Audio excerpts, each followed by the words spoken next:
Good afternoon and welcome to Scottish Ballet's festive webcast of rehearsals for Hansel and Gretel. I'm Gillian Harvey from STV and today I'm coming live from Glasgow's Theatre Royal, where we're about to get a sneak peek at the company's preparations for their latest production. Joining me is Scottish Ballet's Artistic Director, Christopher Hampson, who'll be leading us through what's happening on stage. And in about 20 minutes' time, I'm delighted to say that Chris will be answering your questions. So if there's anything you would like to ask, please do get in touch. And you can do so on Scottish Ballet's website, on their Facebook page, or on Twitter using the hashtag SB_Hansel Gretel. But for now, let's take a quick look at the company's preparations for Hansel and Gretel.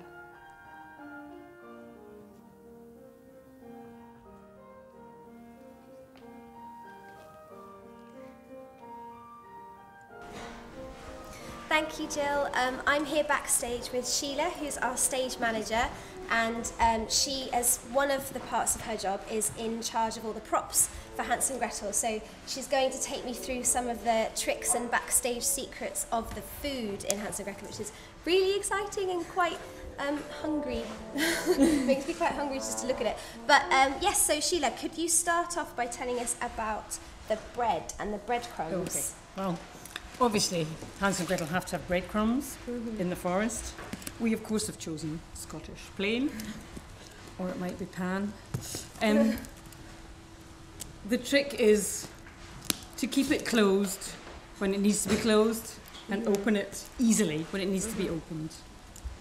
So, of course, our electrical wizard department have come up with a magnet. Quite a strong magnet. So when because Hansel has to dance with it, so Hansel has to dance with it like that. So in order for him to dance with it, we've had to put copy decks all around it, just to give him a wee bit of grip. And inside, it's just made of foam, and inside we've got the breadcrumbs, which of course Hansel and Gretel leave in the wood, although they're nicked by the ravens. 9 breadcrumbs, at least 9, just in case they fall out, which are just foam, slightly coloured, just to look like breadcrumbs. From a distance, they look like breadcrumbs. And the size was a bit of a tricky one as well. Chris wanted it to be big. You need everything to be slightly bigger than normal, just to read on the stage. So we had to buy a few Scottish Mother's Prize and photocopy them, and then make up a slightly bigger loaf, but not quite so big that Hansel couldn't dance. He has to dance with it. He has to do a complete solo with this in his hand. So it has to stay closed, and he has to be able to size and and not too heavy as well. And not too heavy, So but story of the bread. Something else that looks maybe more enticing, but those are it's cakes. not quite so practical, is our cakes. I love them, they look amazing. This is our cakes too. So could you tell us about how they were made, where they were made, and how come there's chocolate on that one? Well, these are all made exactly to our designer Gary's instructions by our good chums in Scottish Opera props department, who are magnificent, I have to say. I think they're made of foam. So they weren't made at Scottish Ballet? No, we haven't the facilities for props making, but Scottish Opera, thank heavens, do. So they came up trumps with all of these cakes. There's a lot more cakes as well than these. So what we do in Act 2 for the cake scene is we have all these fake cakes interspersed with a few little real cakes, because Hansel and Gretel need to look as if they're seriously eating. So what we discovered, the best are Lidl's tea cakes, just like tea cakes. But what happens is they don't necessarily need to eat it, but unless you want to get smeared over it, I'm not going to do it, but you can. You can totally go for it. Smear it. They just smear it, and it's so gooey. It makes a real mess without you actually having to eat too much. You see? Although you can. Yeah. So it makes a real mess.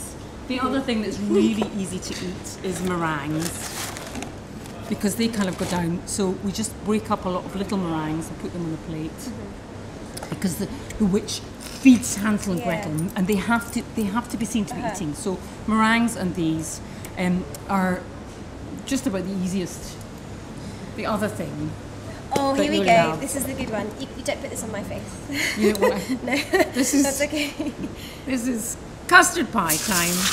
Oh, actually, when we do this during the show, you have to kind of. This is real custard pie cream.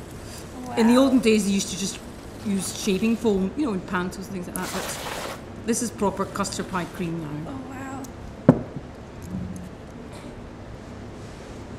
Shall I? No, please no. Okay. Which is harmless. It doesn't. I mean, it's pretty tasteless. It's okay. Let me try some. Is it And it just goes everywhere. Oh yeah.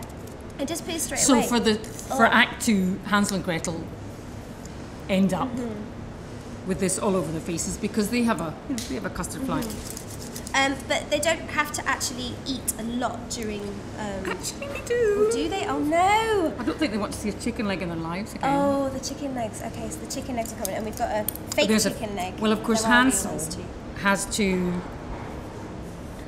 push a bone. We all know the story. Hansel the witch wants to test how how fat Hansel's getting, so he has to push a bone in. So this is a fake chicken bone that we had to paint slightly lighter because nobody could see it in the audience. So it's just a fake bone. And we also have, I'm really excited about this one.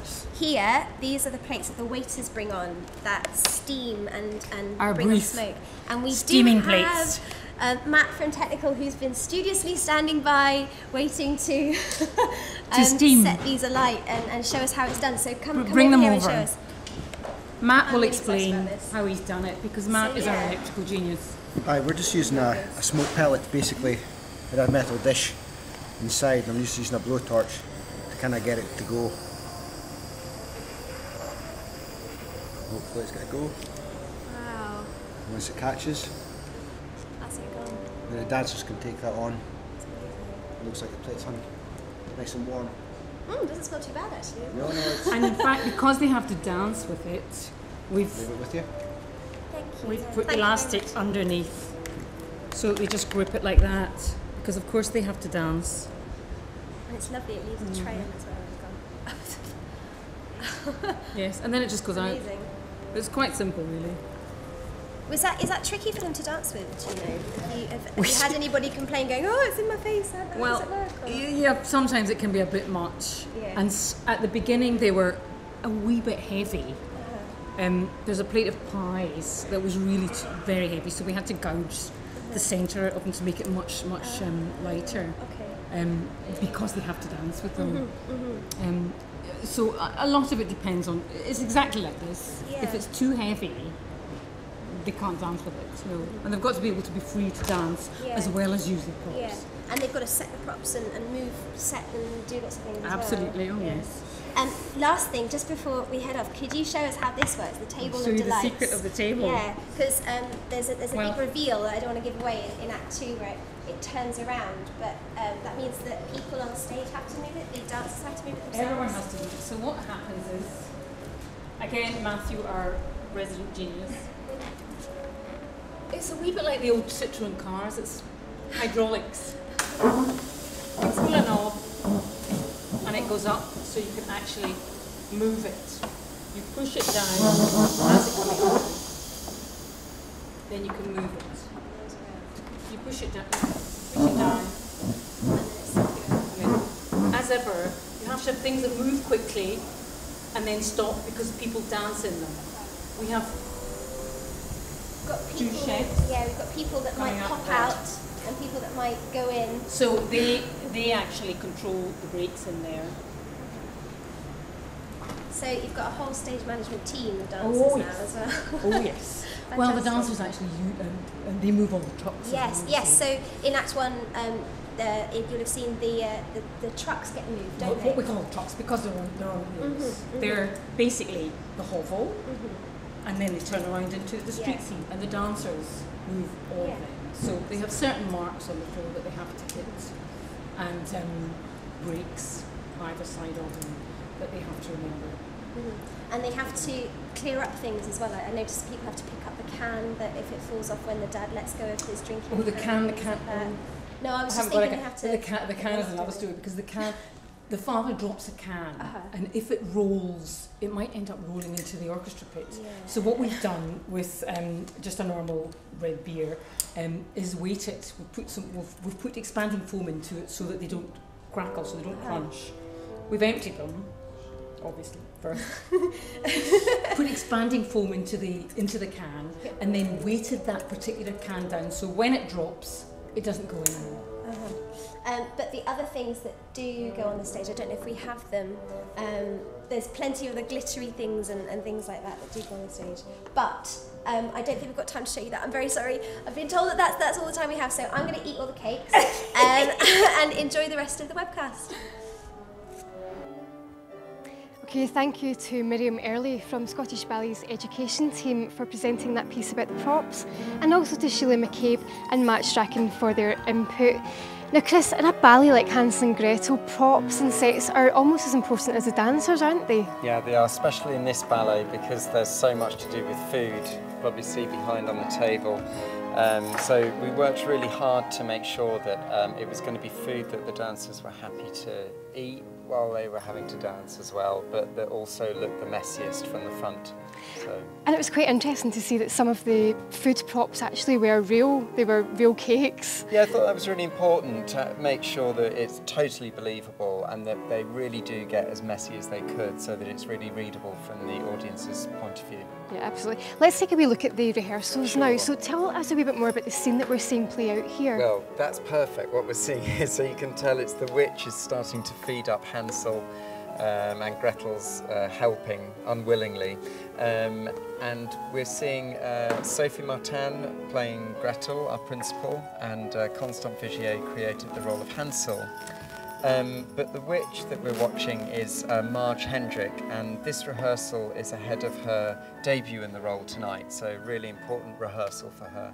Absolutely, and tell me, how often do the dancers rehearse their part? Do they rehearse every day before they go on stage? Absolutely, and so we're always fielding about 3 casts, 3 complete sets of characters on our run that we do in our tour, and the role of the witch is quite a difficult role because there's so many different characters she has to play. She has 4 incarnations.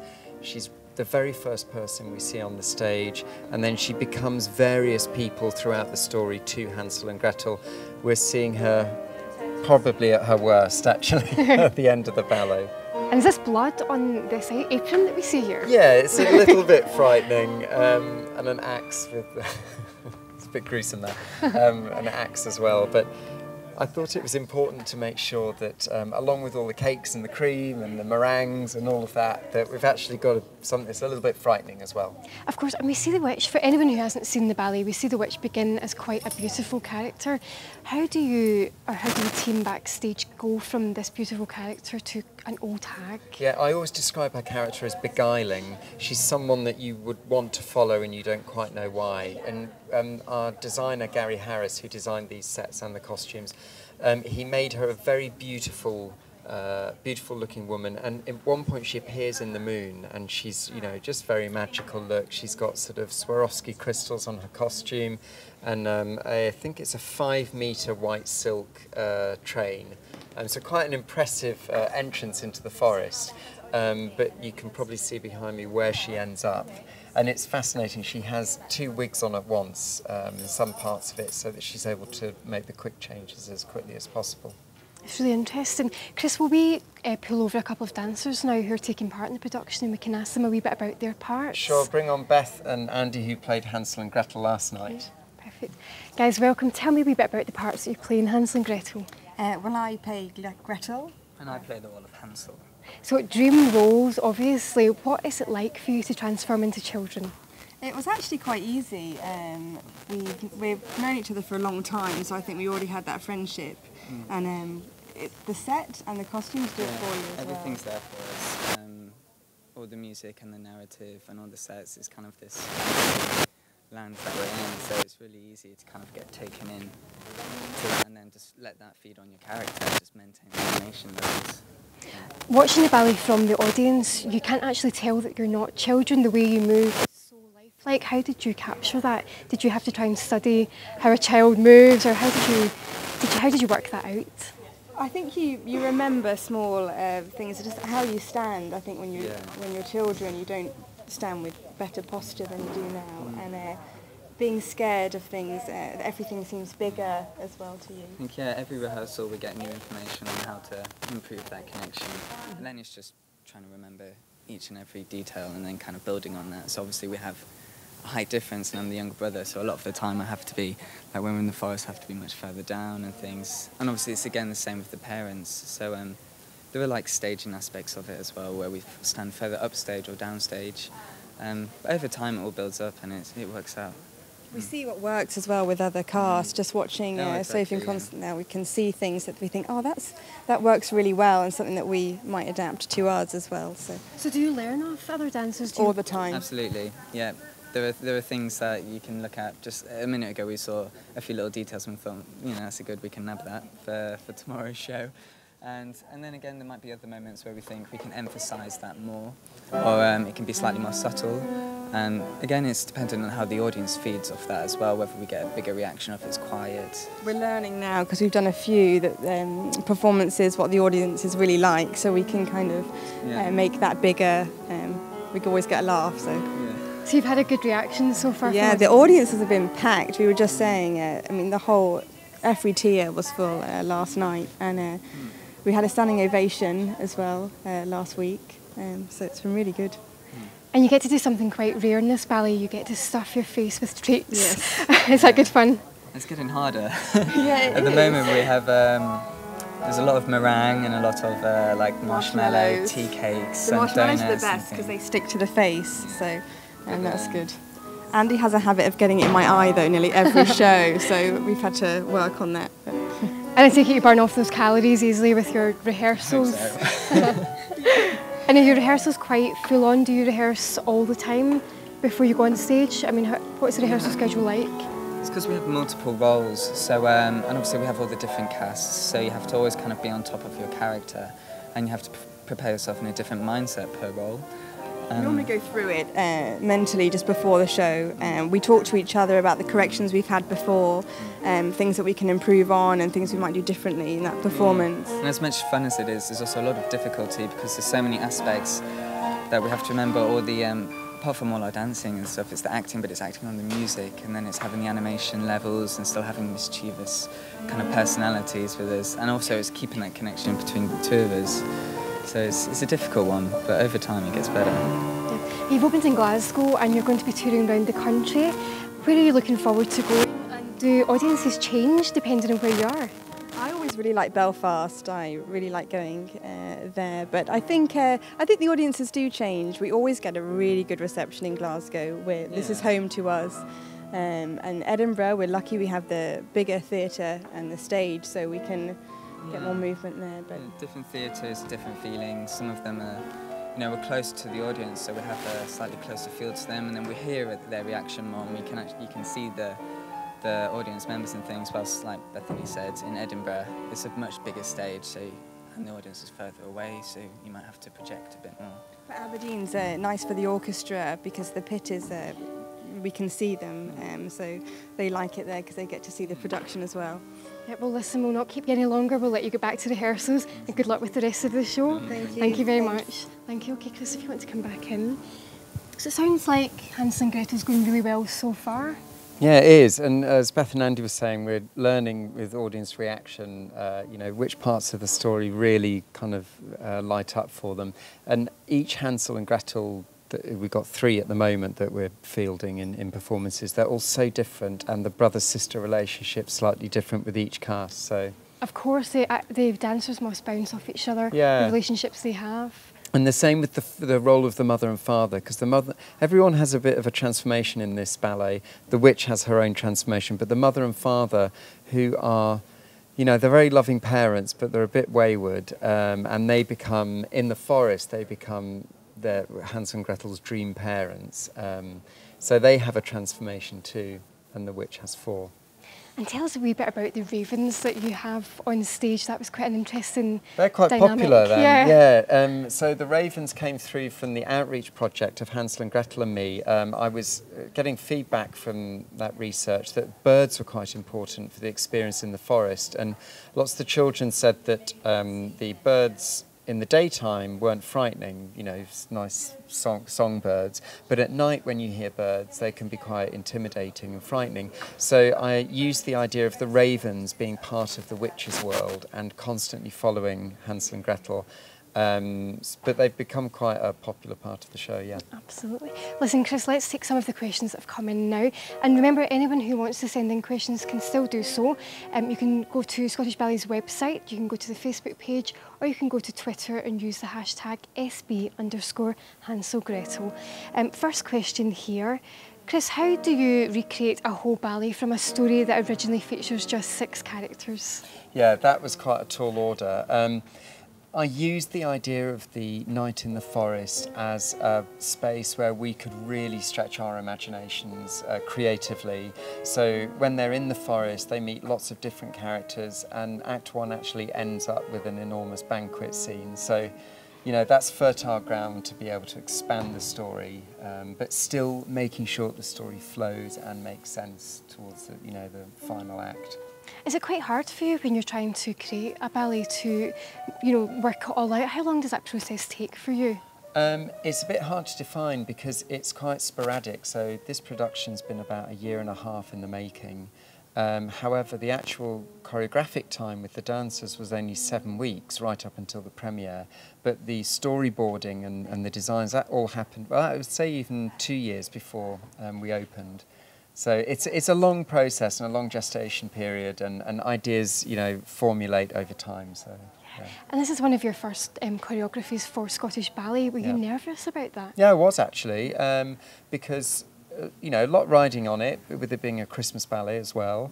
I wanted to make sure that I knew the dancers artistically well, so I chose my first year to make sure I was looking at you know, where their strengths are, so I could use those strengths to build the story. So I was nervous, but only nervous because I wanted it to really succeed for the company and to be using the talents in-house of our technical department and the education team.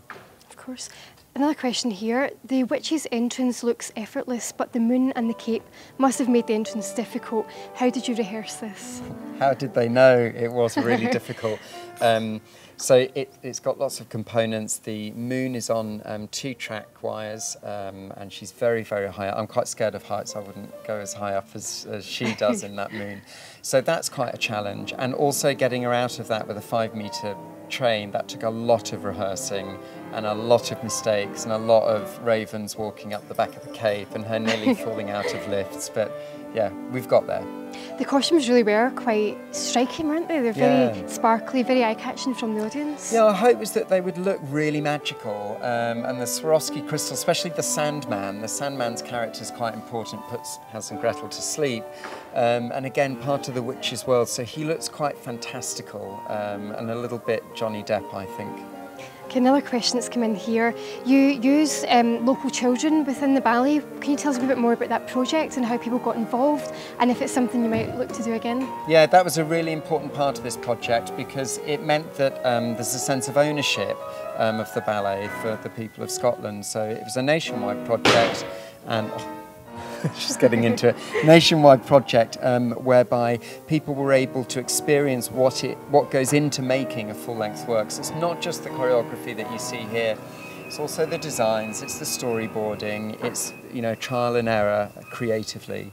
So it's been a really engaging process. I hope it's something we can do again. I think it lends itself to a really good story so that people can invest themselves in different parts of the story. Okay, another question here. This is Scottish Ballet's first new Christmas ballet in 6 years. Why was this the right time to do that? Well, I think the company's built up an excellent repertoire over the years of Christmas productions.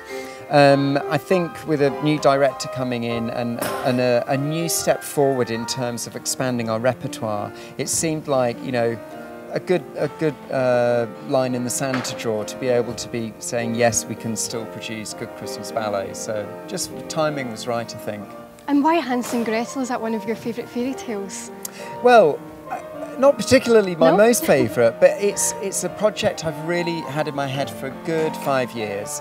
I like the idea. I was a fan of Roald Dahl books, and I like the idea that Hansel and Gretel is one of those fairy tales that has a bit of, it's a little bit scary, and we've just seen the witch go in the oven. That's how scary it gets. So, yeah, I like that kind of slightly macabre ending, but it all ends up all right in the end. Do you think it's quite frightening for children, or do you think it's just quite humorous for them? They'll take it. Yeah, I mean, I think it's humorous, but I think that I would hope it's thrilling. You know, that idea of it being so frightening that it's thrilling.